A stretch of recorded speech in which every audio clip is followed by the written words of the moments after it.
missed you. I missed you too. I really have. I wish you could come with me to Norman. It wouldn't be any fun anyway. Oh, that's okay. It don't have to be fun at hotels. You just have to relax and do you.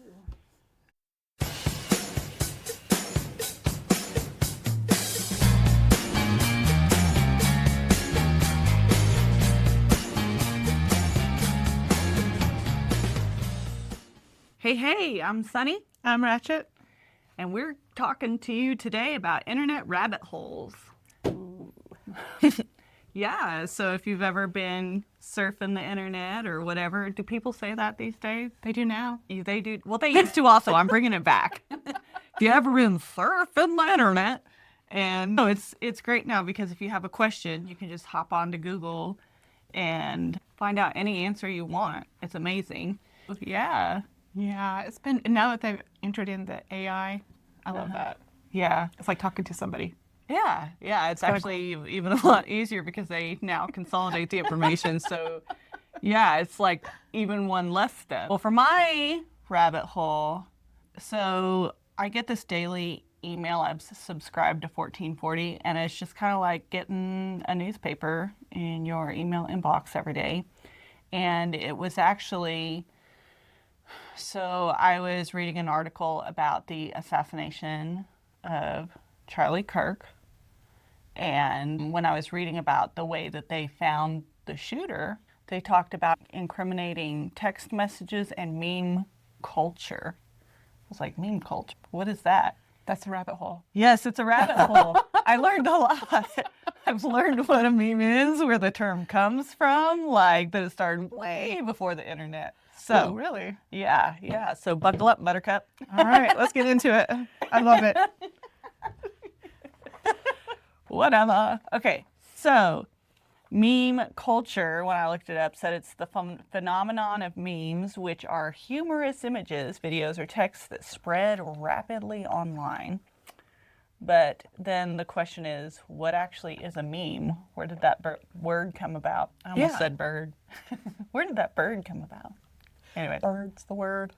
Oh, God, don't get that through my head. Do you know where the word meme came from? No, I always, no. Yeah. Did you even know how to pronounce it when you first saw it? Mimi? No.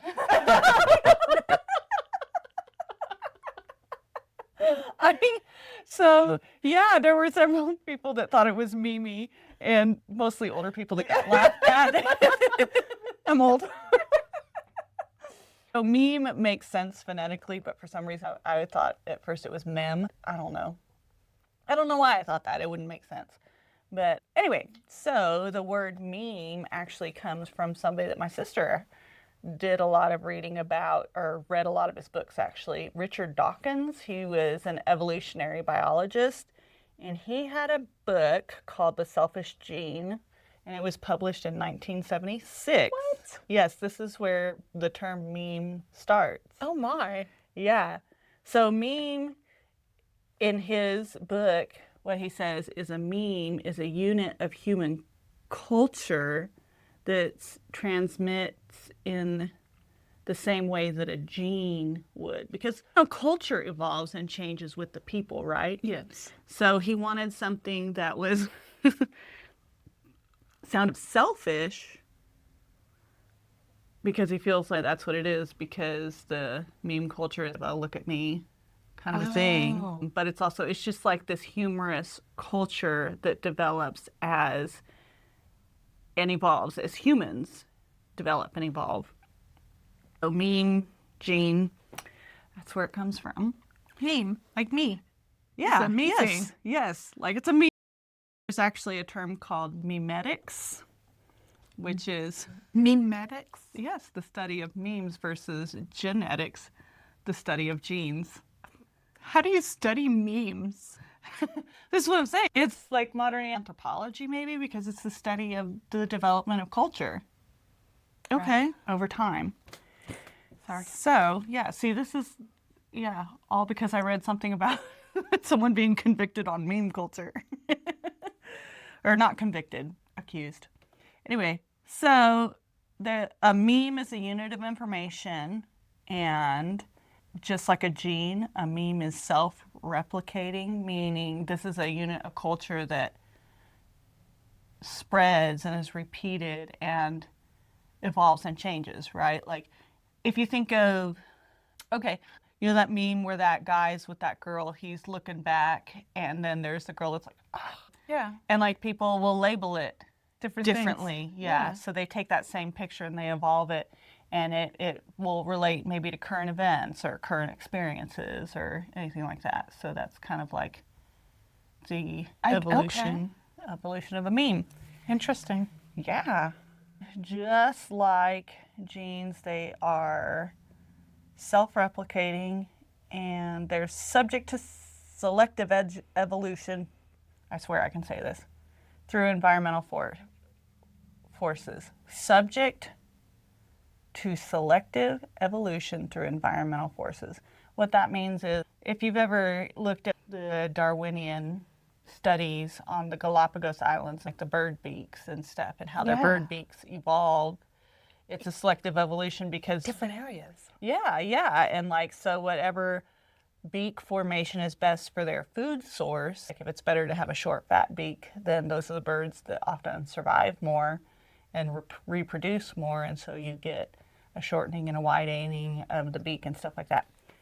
So translate that to a meme. You have memes that work and they're spread, and you have memes that just go out there to die. So if you're not funny, you're going to get left behind.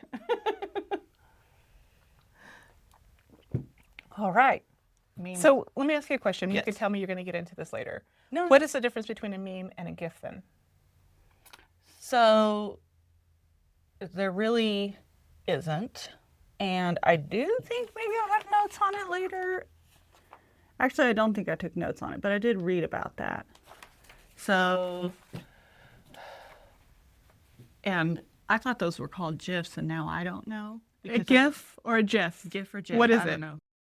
You tell us. It's just a kind of meme. Okay. So a meme is like a broader category, Okay. and it fits into, it's like a subcategory. Got it. All right. All right. So, memes in history. Ooh. There's like a graffiti doodle that started back during World War II that people consider the first meme. And I remember my mom talking about this when I was little. The Kilroy was here, and it's that graffiti doodle with like a wall and the two eyes with the big old long nose, and it says Kilroy was here. Oh my gosh. Yeah, are you familiar with that? No, but World War II. Yeah. It was drawn in lots of different locations by U.S. soldiers during World War II. And so that's like a pre-internet meme that have evolved over time because it started in World War II. But I mean, people were still even doing it, like even in the 70s and stuff, drawing it and writing it on walls. You don't see it nearly as much, but you know. I hope Anyway. you put a picture in here. Yeah, I will. So yeah, Kilroy was considered a well-known symbol of World War II, and it still is something that's kind of this historical, cultural piece. Some other examples of something that's considered a meme, LOL. So that abbreviation, let's see. So it's currently laugh out loud, right? Yeah. But it used to mean something different. So LOL's actually been around since the mid-'80s, but when it came about, it was coined on a bulletin board in Canada, and what they actually meant was lots of love or lots of luck. Really? So, yes. So I remember reading some post on Facebook or MySpace, maybe even at that time, how someone was making fun of their mom because they were posting LOL for lots of love after different goes through something serious, and she's like LOL, like lots of love, but they think she's like laughing. Like, I read that, I was like, oh, that makes sense now. Like she had a reason she thought it was lots of love. Because it was That's what originally lots of love. Yes. And not everybody says LOL for anything. Like even a dead silence in a Yeah. text message conversation is LOL. Yeah, yeah, it's such a common, like, maybe equivalent to a smiley face at this point. Yeah. That's interesting. Yeah. I'm enjoying this. Well, good. So, let's see. So, yep, it's gone through a lot of mimetic evolution. That's a good example of the kind of evolution because it really did start as meaning one thing and has evolved to mean something entirely different. Pneumatic mean? Mimetic. Mimetic. Oh, is that meme Yeah. culture? Yes, Okay. yes, meme culture. The memetics instead of genetics. Got it. Yeah. I let my blonde show there for a second. No, it's a new thing, right? It's a new thing. I was reading about this. I was like, I had no idea there was so much to a meme, like rabbit hole, y'all. I did a lot of reading. Okay, next meme. The dancing baby. Do you remember? Yeah, it was kind of like an animated, right? Yeah, yeah. So that's one of the first really widespread mainstream memes, and it was based on an animation of a diaper wedding baby twirling around. So it spread through email chains, usually, and it became so popular that they even referenced it on The Simpsons. So, yeah, it was a thing. I'd forgotten about the dancing baby, but then when I was reading through this, I was like, oh, yeah, that was all over the place for a while. Everybody thought a dancing baby was hilarious. Like, I'd say this has evolved even further because have you seen lately they'll do, oh, okay, so for example, I saw something with like Donald Trump talking to somebody. It was a Donald Trump baby talking to a whatever foreign leader baby. Like, you'll have these important Russia? things. Yeah, it might have been Russia. I don't know, but that's just one example of like, I guess a famous one, but I've seen a lot of ones where it's like kind of like anything, you know, these like two well-known adults as babies and it's kind of replaying out the scenario and they're talking as That's babies. amazing. I know. AI is crazy. It is, but I am enjoying this. Like, Yeah. I would have never guessed this had started in like World War II. Yeah, I know. And I was really surprised because I knew about Richard Dawkins because my sister is really into biology and the study of evolution and stuff. And she ended up kind of changing and going down a different path. But I really, like, I was surprised that something that's so big in our culture came from that.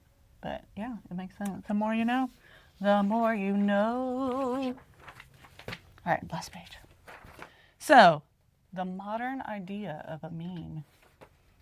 So, memes changed a lot in the first decade of the 2000s. That's when many people had ideas about the internet meme, which is what we think of today when we think of a meme. That started in the 2000s.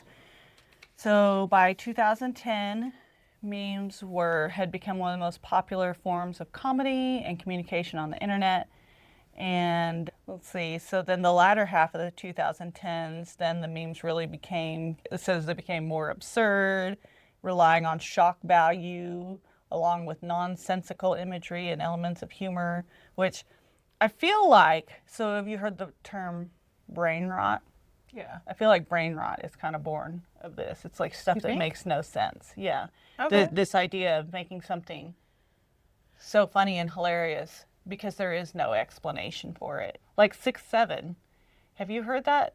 No. Okay, well, it is all the rage among middle schoolers. And it doesn't actually mean anything. It's number 6'7"? Yeah, so like it started from a song. I wish I could remember the song. But the guy's just saying 6'7" in the background. And then the first kind of meme that came from that song is they were playing that song where it says 6'7" in the background. And it was because there's a basketball player that's that height. And it was like action shots and talking about 6'7". Okay. But it's kind of like turned into like, because I was reading about it, I was like, what does it mean? Because like my kids couldn't tell me because, my youngest likes to repeat things. He has no idea what it means. And then the older ones are like, oh my gosh, don't say that. Because, elementary kids, they love to like emulate the middle schoolers who have no idea. The middle schoolers love inappropriate senses. They love like super inappropriate sense of humor type things. And then the high schoolers are like so over it. They're like, oh. Unless they're with each other, then they'll laugh about it. I thought when you were saying 6'7" in the meme, I'm like, is this kind of like a lazy way of the joke? Why is Six afraid of seven? because 7, 8, 9? Yeah, that's what some people say. But they just say it just to say it. It's just like 6'7". Ah, ha, ha, ha. It doesn't mean anything. Okay. But they love it. Okay. Yeah. My bonus son will come home and he says no cap a lot in all those terms. And I'm like, can we speak English, please? Yeah. This generation of teens, they've really developed their own slang big time. Yeah, it's hard to follow sometimes. But fortunately, I guess, or unfortunately, I don't know how you want to look at it, but working in a middle school, like, you know, if you ask a high schooler when they're saying that stuff, what it means, they're like, you don't know. But middle schoolers love to show off that they know what it means. They'll be like, what is that? What does that mean? They're like, oh my God, you know, and they'll just like tell you. That's why middle school's great. People think middle school's awful, but it's great. They're adorable. But anyway, so latter half of the 2010s, that's where we're talking about the birth of brain rot. Now they're saying the early 2020s is the post-ironic meme era. Okay. And what that means is... I didn't write what it means. That's what people are saying. And it's been 2 weeks since I read it. Anyway. So everybody's talking about AI, and they said that's resulted in some of the biggest memes of the 2020s, and it's become the most widely used tool to create memes as of late. The AI talking babies and all kinds of... Taking pictures and making them animated and adding sayings to it? Yes. Yeah. So it's like a big time. We're really going through a really fast evolution right now because of AI. So, which is scary on its own. So we're also seeing, the note here, this kind of cracked me up, we're also starting to see Gen Z and Gen Alpha's take on meme culture thanks to sites like TikTok becoming increasingly dominant in the digital landscape. So like it's all memes. All memes. It's all memes. All TikTok memes. is the meme. Every day, Yes. all day. Which is fascinating. You know what? Tell your kids that memes aren't new. They didn't start it. It started in World War II. Oh, God. Way to make memes suck, Mom. But there you have it. If you didn't know, now you know. Now I know. Yeah. Goodness. Yes. So what you got? Okay, so I've gone down this road like a couple times. The Mandela Effect is my rabbit hole for today.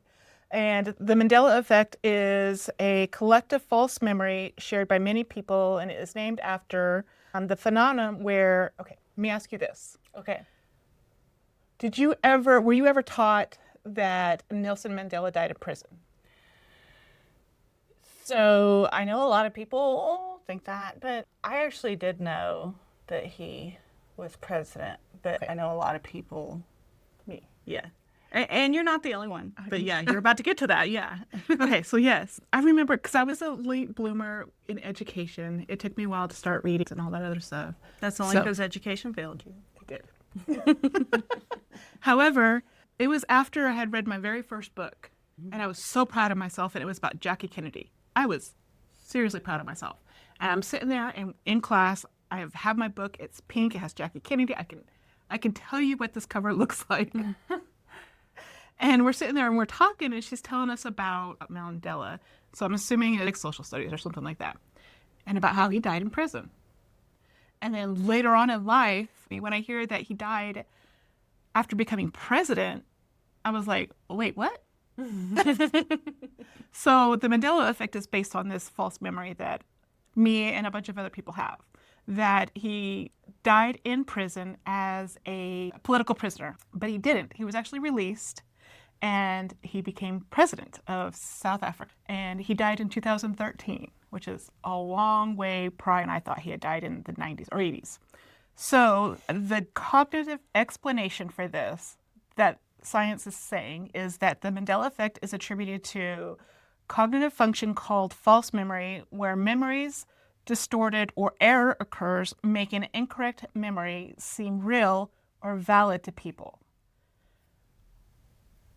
Okay, but I still remember it very vividly. Yeah. And also, I was going down this again, and I hadn't heard about this one until recently. So this was a new one to me. But my favorite movie of all time is Pride and Prejudice. The BBC version from the 1985. It's like a 4-hour miniseries. It has Colin. I always get Farrell and Firth mixed up. In Funny it. mix up. And I remember watching this as a kid thinking, and he was probably one of the first guys that made me tingle. So when in my memory that I have of this is he's coming home to his manor and he goes out and it's hot. He's getting off of his horse and he jumps into the lake. And he comes up and there's Elizabeth. And his shirt is wet and, dripping wet and it's stuck to his skin. You can see his pecs and all that other stuff. And I'm like, okay, here we go. Now things are getting really interesting. And of course, he's chasing her. And I remember that because I was like, oh, hello, how are you? That was interesting. Okay. But apparently the scene never happened. He goes into the lake and he comes, the scene stops there. And then you see him coming out of the water, slightly damp, but not dripping wet. And he sees Elizabeth after he's out of the lake, which is not. Maybe it was just such a great moment that so many women were like envisioning this in their mind, and then they didn't even notice it didn't happen. Maybe. However, it is such a big phenomenon. Thank you. That even in, I think it was, where is it? They made a statue of this in a lake. Did I not put it down? In London or UK area, he's actually in a lake. There's this big statue of him just sitting there with this wet shirt. Because it's such an iconic moment in history. In a movie, and it's not there. I even own this movie, and I looked it up. It's not there. What the heck happened? So that is one. Yeah. And then we're going to go into some that are, okay, this is kind of interactive, so we will show you guys in the editing. Yeah, we will. All right, so the first one is one of the most arguably enduring Mandela effects is from Star Wars when he says, "Luke, I am your father." Is that how you remember it? Yes. Okay. People say it a lot. It's a meme. It is a meme. However, that's not what he said. And I know this is very about, but it says, "No, I am your father." So whoever did the script screwed it up, and they should have put "Luke, I am your father," because that's much better. "No, I am your father"? No, I am your father. Oh, well, now I need to know what was said before that. I don't remember. I know that he's like hanging on for dear life. He's has his arm I cut remember off. that. And he's like, "No." Yeah. Yeah, because it said, "Luke, I am your father." And he's like, "Hell no, I'd rather die." And I'm letting go. Okay, and then another one, and you and I had already talked about this one, but the Shazam, excuse me, Sinbad movie. See, that is one I feel like I remember. Yeah, I remember this too, but it wasn't. It was a movie called Kazam, so it's not with Sinbad, and it was with Shaquille O'Neal. I don't remember this. I mean, that's quite the... But he was a genie, and that never happened. That never happened, apparently. In this dimension, Right. this reality, Right. it didn't happen. I see where you're going here. Okay. So, also, The Wizard of Oz. When the Wicked Witch sends her flying monkeys after Dorothy in The Wizard of Oz, many people remember her shouting, "I fly," or "Fly, my pretties, fly." Which one? Fly, my pretties, fly. That's not correct. Okay, somewhere in the movie she must be calling them her pretties. It sounds, "Fly, pretties, fly, my pretties, fly." But no, it's "Fly, fly." You've got a good witch laugh. I like it. Thank you. Very spooky. Also, another one in our generation would be Britney Spears' famous music video, Many recall Oops, I Did It Again is the music video I'm talking about. But she's wearing a microphone set. So do you remember her wearing a microphone set in this video? Okay, I don't really know about the microphone because that's the one where she's in like that red bodysuit, right? But she's wearing like a headset with like a little piece that comes like here. You could say that's how it was, and I would think you were right. Okay. Well, that's how a lot of people, I mean, I couldn't say yay or nay to this either. Yeah. But there's a lot of people who say that she was. There's even a Barbie doll with her, and it has the microphone set. She didn't wear a microphone set in the video. Oh, wow. Oh, baby. Oh, baby, baby. One of the explanations that was given for this one is that Britney was famous for performing live with a microphone set. So people are remembering or merging those two memories of her live performances versus the video. That makes sense. There's that. Okay, so this is where we're going to get a little interactive. So, peanut butter. Is it Jiffy or Jif? I know it's Jif because we still get it and it says Jif. Okay, so I want you guys to comment below. Is it Jiffy or Jif? Because I remember Jiffy. Yeah. Yes, but it's not. I It's mean, Jif. so I was a straight Peter Pan peanut butter girl. So if you had said it was Jiffy or Jif, I wouldn't have known. But my young ones don't know the way. So, yeah. All right, guys, this is where you're going to have to help us out here. Okay. Looney Tunes. Is it Looneytons or Looneytunes? You can watch. It's right here if you need to see. So I would have guessed Toons.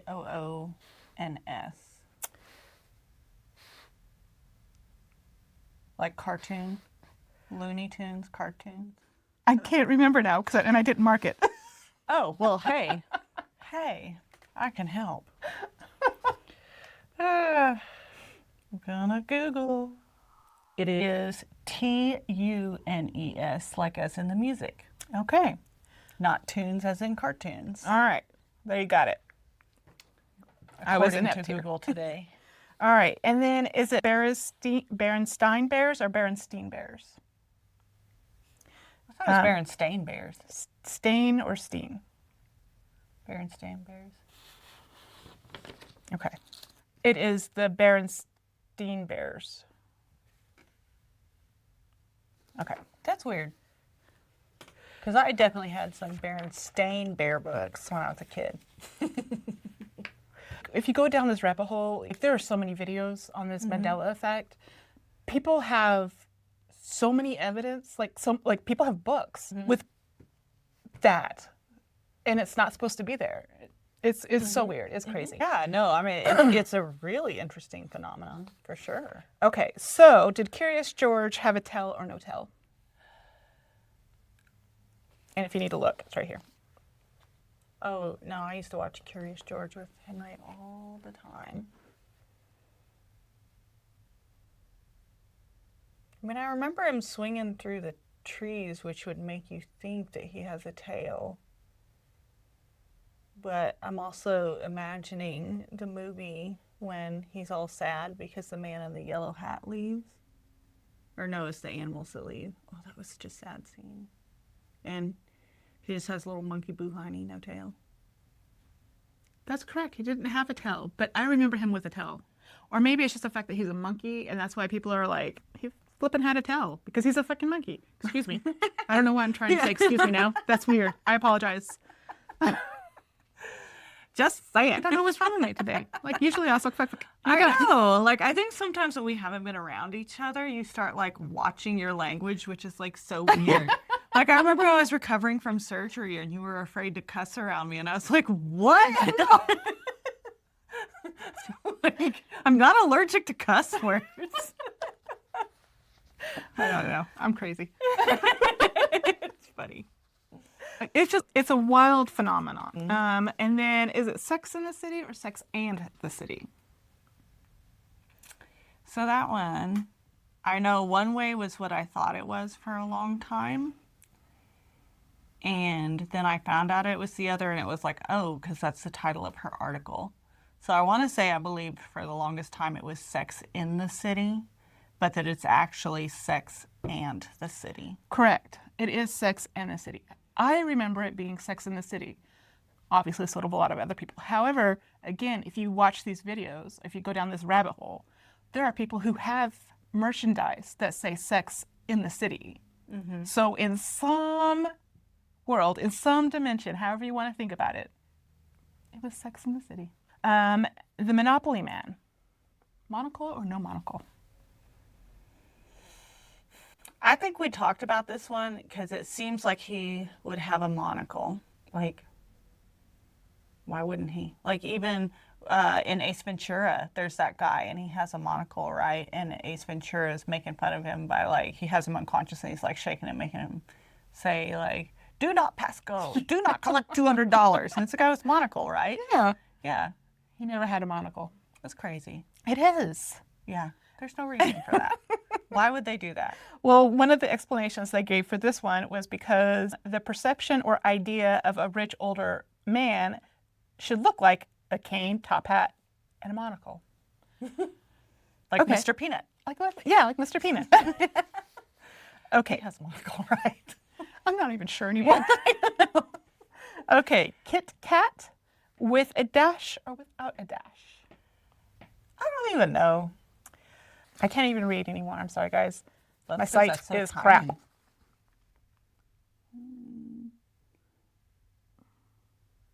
There is no hyphen. There's not a hyphen in a Kit Kat. Girl, I'm way too old. Did you see how close I had to get to read that? I was like, what? And then, of course, the all favorite Fruit of the Loom logo. Yeah. Did it have the cornucopia or no? So I remember the cornucopia, but I have had this conversation before, I think with my husband about Yes. it. He's like, no cornucopia. I was like, bullshit. Yes, it had a Bullshit. Why are you messing with my mind? Fucking cornucopia. Why would you have just random fruit sitting out on the flipping floor? In your underwear. It needs to be contained, okay? Where is this said loom, okay? So yes, I remember that. I remember the commercials coming on, and I remember it having the cornucopia. Yeah, I remember that too. It's cray. Let me get I'm sorry, my notes are in disarray. They're just Oh, big one. big one. Ed McMahon. Was he ever part of Publishers Clearinghouse? You know, I think a ton of people would say yes. Yes. Do you remember those commercials? I don't actually remember the commercials at all. You I don't know don't? if I saw them. Okay. But I just would hear about them. It'd be referenced in movies and culture and all that kind of stuff. Yeah. Cultural, social references. I remember these. I remember those, with the references and stuff like that. But I also remember the commercials where you see him coming with this big check, big red balloons, and he's knocking on the door, and people are like in rollers or in their robes, and they're like, "Oh my gosh!" He never worked for a Publishers Clearinghouse. He never delivered a check. So what did he do? He was actually part of. We can see clear as day Ed McMahon handing families everywhere giant text, but in reality, McMahon never was a spokesperson for the company. Instead, he worked for American Family Publishers, but he never handed anyone checks. His face was simply on the envelopes. Exactly. Wow. All right, so let me see here. And this goes into like this rabbit hole area. So again, the Mandela Effect happens when a large group of people misremember the same thing in the exact same way. Like the Berenstein or Berenstein bears spelling, the missing cornucopia, the Fruit of the Loom logo, and Luke, I am your father. Most psychologists explain this as false memories, brain filling in gaps, social reinforcements, memes. I know. Culture. You know. Misquotes and repeated facts becoming truth in our minds. And yeah, I can see where this could be contributing to the factor. And then there is a schema thinking. We expect things to fit patterns, like the cornucopia with the fruit. Again, you can't have just fruit laying on a flipping floor. Exactly. That makes no sense. So those are some of the reasons why they think that we have these false memories. As a collective, mind you, an alternate reality, which I've been hinting at, theories, multiverse overlapping, tiny shifts between reality could cause certain details like logos, quotes, events to appear differently for some groups of people. Quantum shifts. Yeah, that's very science technique. Oh man, quantum mechanics. The idea that each choice splits into new timelines. So some folks remember one variation, others different, which is something I actually have gotten into. And then glitches in the matrix. We're all living in a simulation and then it's old, so things are failing. Now, for me, I would say the alternate, what was it, dimensions? Glitches in the matrix, quantum shifts. Quantum shifts? Yeah. Yeah. I mean, that's something that I could. And another one is time travelers. Time travelers coming, and then just the fact that you're here in your presence and I see you changes a decision I make. So that's another scenario that has been talked about. No. I think a multiverse sounds the most likely to me. That's what fits my brain. Like Matrix, no, that's stupid. We don't live in a Sorry, simulation. Keanu, I love the movies, but the mind really is interesting, though. In college, my capstone, when I was studying psychology, I was working on an eyewitness testimony project.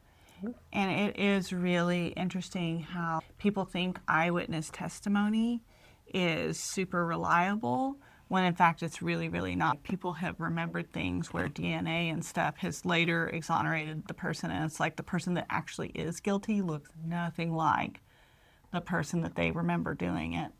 And even like big differences, like remembering it being somebody of a different race, different genders.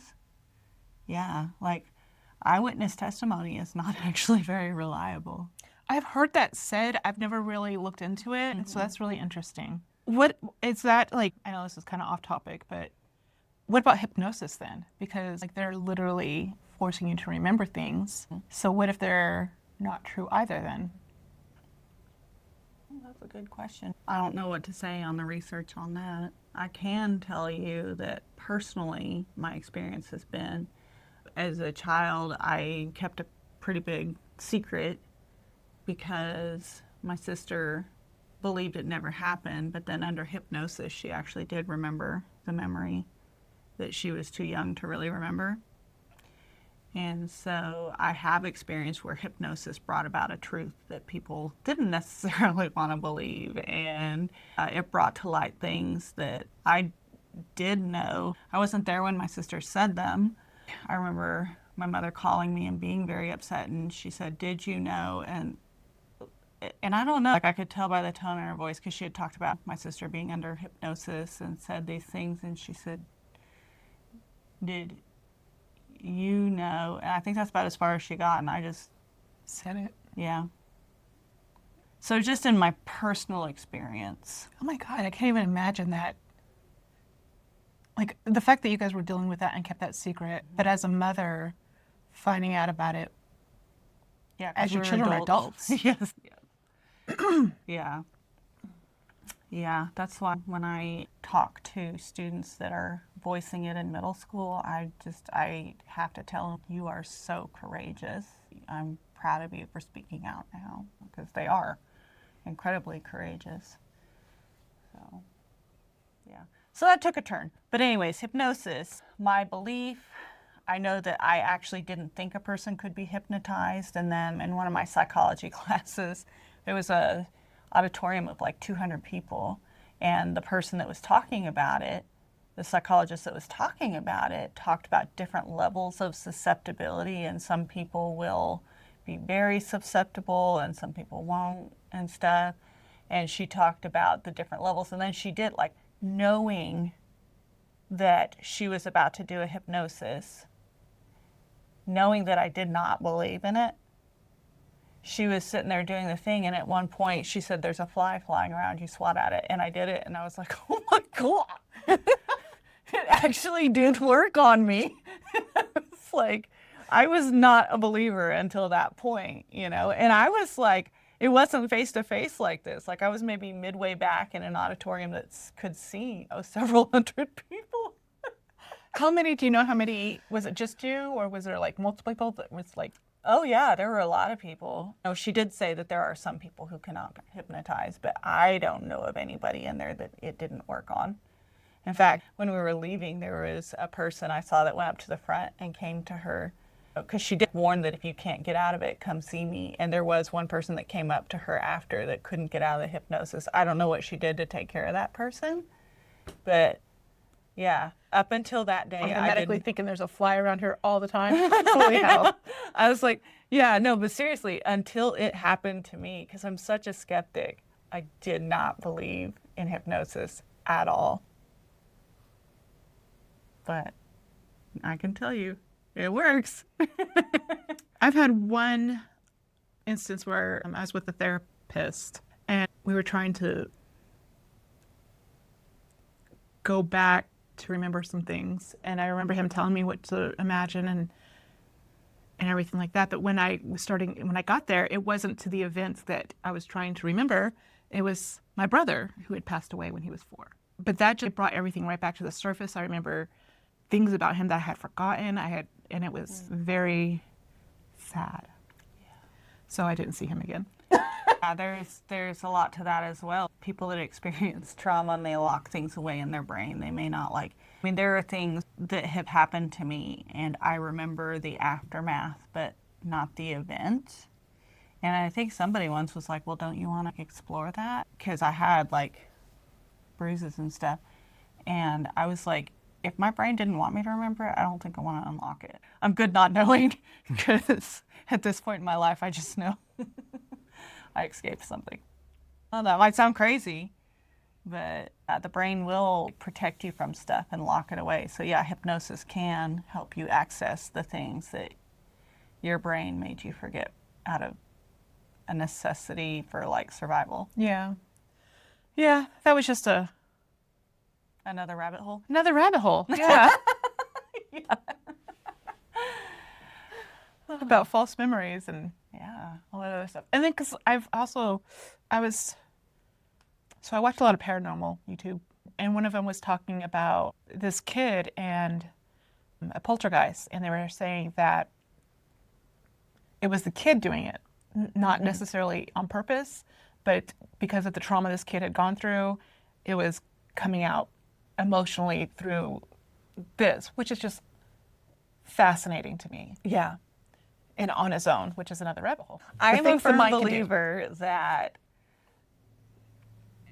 everything can be explained by science, but the things that we haven't figured out yet, we fill in the holes with. Supernatural? Yeah. Which doesn't I mean it's love not the supernatural. supernatural. I just think that it's something that the facts and numbers hasn't caught up to yet, though. Like the dimension and reality and time shifts. Yeah. It's pretty cool. I saw that look. Let's you need to stop. No, it wasn't. That wasn't excited. Like, yeah, isn't that cool? Yeah, it's stuff that I like. 100%. So that's our rabbit holes for today. Woo! We could keep going, apparently. We could. I might even do some more looking into hypnosis now that we started talking about it. But let us know about your rabbit holes. What are things that you guys have talked about or researched, or what kind of research has sent you down a rabbit hole? So yeah, reach out to us. You can reach us at here. You can comment. You can email us at sunnyandratchet@gmail.com. Send us your stories. Send us your video clips if you'd like. Yeah. So we'll air it. You can be with us. For real C's. Cheers. Cheers. Screaming into the void. Screaming into the void. It's shouting. Fucking shouting. You know what? I don't even care. Shouting I think into the that- void. Shouting into the void. I feel like people need to just watch till the end to see which one we do. It'll be which. Oh, maybe we'll turn it into something else. Like, here's the howling into the void. I mean, who cares? All we're saying is we're sending it out into the void. So, Loudly. yes. And proudly. Oh, that reminds me, I got you something. Ooh. And my old fingers don't work. Here it is. I won't be remembered as a woman who kept her mouth shut. Yes. It's true. I love it. Thank you. All right. Y'all hear me. Hear me roar.